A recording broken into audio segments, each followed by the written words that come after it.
D'accueillir Philippe Bouzereau. Bonjour Philippe. Bonjour, merci de m'accueillir. Vous êtes basé où en Bourgogne? À Meursault, un petit village à 7 km au sud de Beaune. Bon alors racontez-nous, c'est une affaire familiale ça? Depuis combien de temps? Oui, j'ai repris mon père il y a une vingtaine d'années maintenant, Ouais. qui a été vigneron. Il a commencé à mettre en bouteille dans les années 58, 59 à peu près. Ouais. Les Bouzereau, on est une grosse famille sur Meursault, on est plusieurs domaines à s'appeler Bouzereau.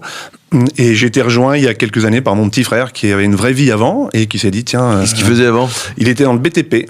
Ah oui, il est passé du béton au cuvinox. Exactement. Exactement. Notamment. Au tonneau. Vous avez combien d'hectares au total? Alors maintenant, on cultive une grosse vingtaine d'hectares à peu près. Sur Côte de Beaune et un petit peu de Côte Chalonnaise aussi. Qu'est-ce que vous avez comme appellation Alors principalement Meursault, c'est quand même notre appellation de cœur. Ouais. On fait un petit peu de Chassagne, Beaune, Auxey-du-Rès, et qu'est-ce que j'ai oublié, Corton. En Chalonnaise. Et on s'est expatrié un petit peu, on a planté de la vigne à Bouzeron. On a planté de l'aligoté à Bouzeron. Ah bah oui. Et c'est sûr. Voilà. Bouzeron, ça oui, c'est logique en même temps. Il va falloir Mais alors bien ce prononcer cépage, tout tiens, ça. vous en pensez quoi Philippe? Parce qu'on se dit aligoté, ça a moins la cote qu'un chardonnay. Pourquoi? Alors, c'est un petit peu l'histoire, c'est un petit peu le parent pauvre du chardonnay qui servait un petit peu pour le vin de tous les jours. Et c'est vrai qu'aujourd'hui, on redécouvre ce cépage parce que on a des belles maturités, on a des beaux équilibres, on a une acidité qui est bien maintenue et on a un vrai éclat de terroir qui s'exprime notamment sur Bouzeron, qui est un très très beau terroir sur la ligotée. Philippe Porbrac, vous en pensez quoi? C'était le mal aimé un peu? C'était le mal aimé, mais il y a plusieurs types d'aligotés aussi, parce que Bouzeron, ils ont l'aligoté doré, pardon. Doré, ouais. Et celui qui était planté dans d'autres endroits plus productifs, c'était l'aligoté vert. C'est celui qui servait pour faire le fameux kir. Finalement, quand on buvait ça, il fallait mieux rajouter un peu de cassis, parce que le chanoine, Certains sont devenus aveugles, maire de Dijon, effectivement, a mis au point à l'époque. Mais l'aligoté doré de Bouzeron, sur les coteaux bien exposés, etc., celui que fait Philippe ou d'autres, je pense au domaine de Vilaine par exemple, avec Pierre de Benoît que je salue aussi, ça donne des vins remarquables quand même ils sont sans jeunes. le dire. Mais absolument. C'est pas une obligation du tout. Même sans la crème de cassis. La crème de cassis, effectivement. Ouais. Mais c'était remarquable, et y compris à la garde. Moi, j'ai goûté encore récemment un Bouzeron de 10 ans, même un peu légèrement plus, mais le vin était encore d'une présence folle. Donc, c'était La ligoté, très, très donc c'est votre nouveau challenge, on va dire? C'est notre nouveau challenge. On a aussi un autre petit challenge qui est les Hautes-Côtes. On a planté des vignes dans les Hautes-Côtes de Beaune. En quel cépage ça? Et là, on est sur Chardonnay. On est plus dans nos bases. Et Pinot Noir aussi peut-être un peu, ou plutôt Alors pour Chardonnay? l'instant, non. J'avoue que j'ai une petite préférence pour le Chardonnay, mais ça c'est mon côté mûrissaltien. Mais il faut savoir qu'à Meursault, on fait du rouge aussi. Hein. Oui, il y a une petite partie de rouge. C'est Pas combien en pourcentage? beaucoup, mais on peut faire du morceau rouge. Si un jour vous lisez ça... Oui, ça existe, ça, c'est pas une blague. Non, c'est la vérité, ça existe. C'est quoi le pourcentage, Philippe? Je crois que c'est 1%. Alors, il y a beaucoup, 1%? Il y a beaucoup de premiers crus sur Meursault rouge, avec notamment les Volnay Centenot et les Meursault Blany, qui sont des premiers crus. D'accord. J'ai une petite vigne de Meursault rouge qu'on a arrachée cette année, qui était ma plus vieille vigne qui est plantée dans les années 1900. Vous l'avez arrachée pour faire quoi? Pour la renouveler. Une vigne, ça a une vie, une mort, donc il y a un moment... Elle avait quel âge? Et ben, elle avait, je crois que sur le papier, elle était plantée 1902 ou 1904. Ah oui, ça commence à faire un bail. La limite, c'est quoi? C'est 120 ans, un siècle et demi? Ça peut aller jusqu'à combien? Une vigne, c'est comme une personne. Il y a des gens qui sont naturellement vieux, très jeunes. Mais en Haute-Côte de Beaune, c'est quand même plutôt une terre de rouge, non? Parce que vouloir faire des blancs, c'est un peu coronesse ou pas? Alors, je pense que ça s'adapte des deux côtés. C'est un nouveau pari, c'était des terrains neufs. J'ai replanté naturellement, je suis allé vers le Chardonnay. C'est des terrains très caillouteux sur la commune de Nantou. Et je voulais chercher la minéralité, un petit peu la fraîcheur, m'essayer à de nouvelles. Ça a été planté quand, ça? Ça a été planté il y a 5 ans. Oui, il y a 5 ans. Et là, comment ça se porte la vigne? Et ça va très bien. Ouais. J'ai fait de la vigne large et je suis très content de ça. Philippe Aubrac? De l'autre côté, c'est la nouvelle terre pour les Bourguignons. Voilà. Parce que avec l'évolution du climat, c'est vrai que la hausse avait des fois tendance à être un peu limite de maturité. Et d'ailleurs, il y a beaucoup de vins, Philippe, qui étaient produits pour faire des vins de base pour les créments dans les Hautes-Côtes, que ça soit en blanc ou en rouge. Et aujourd'hui, on peut produire des vins tout court, sans que ça soit des vins de base. Donc, voir des grands vins, quoi. Voir des grands vins et des vins avec une jolie acidité, plus du tempérament. Voilà, on a ce côté avec le réchauffement climatique qui nous fait des maturités un petit peu trop élevées sur la côte. C'est vrai que sur l'arrière-côte, et là-haut, ça va. On a des très beaux équilibres avec cette fraîcheur, avec cette minéralité, cette tension qui reste et qui donne beaucoup de buvabilité sur les vins. Et tous ces bourguignons qui vont faire un tour du côté du Jura, là, vous en faites partie ou pas?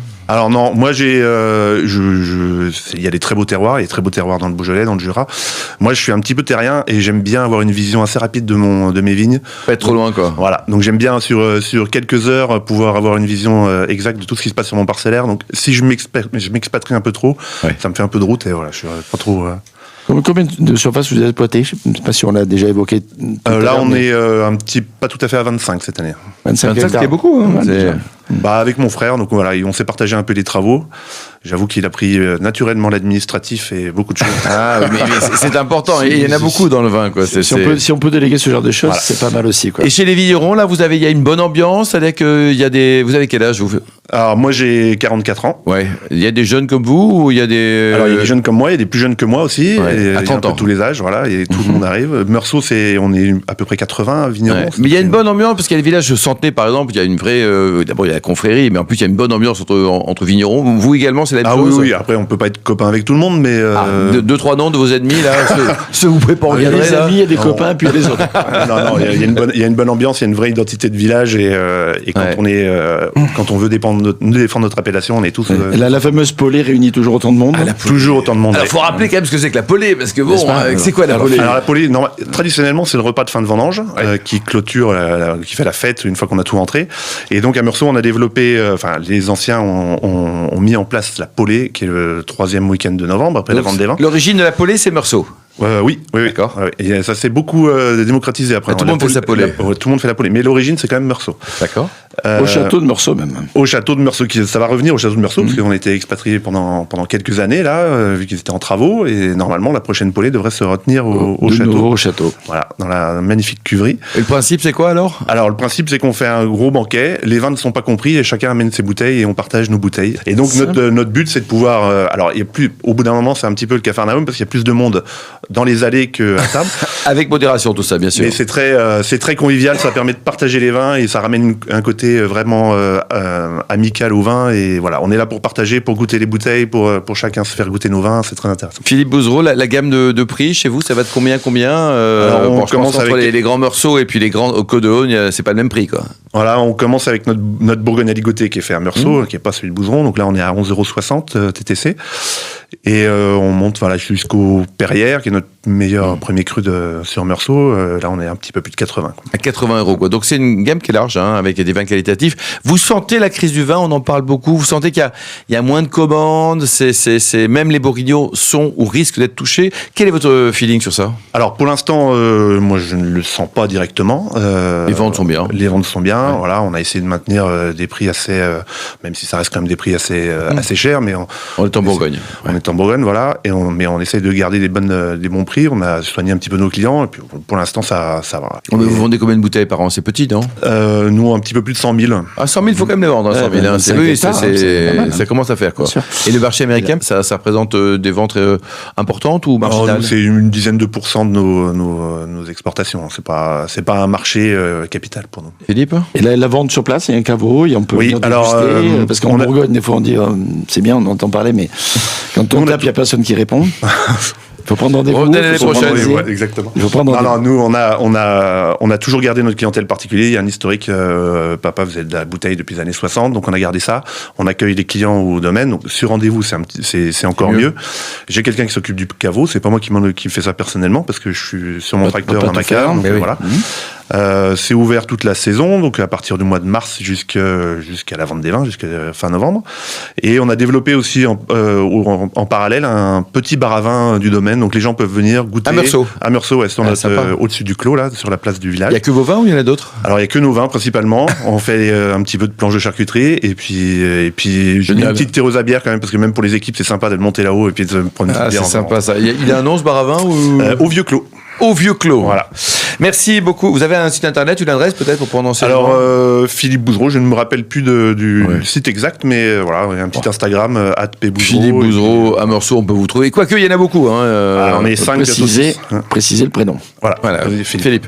Merci beaucoup, Philippe. Décidément, Philippe Orbach, Philippe. Il n'y a que des Philippe. On se retrouve dans un instant avec le Vino Quiz pour gagner des jolis cadeaux en jouant sur invinoradio.tv.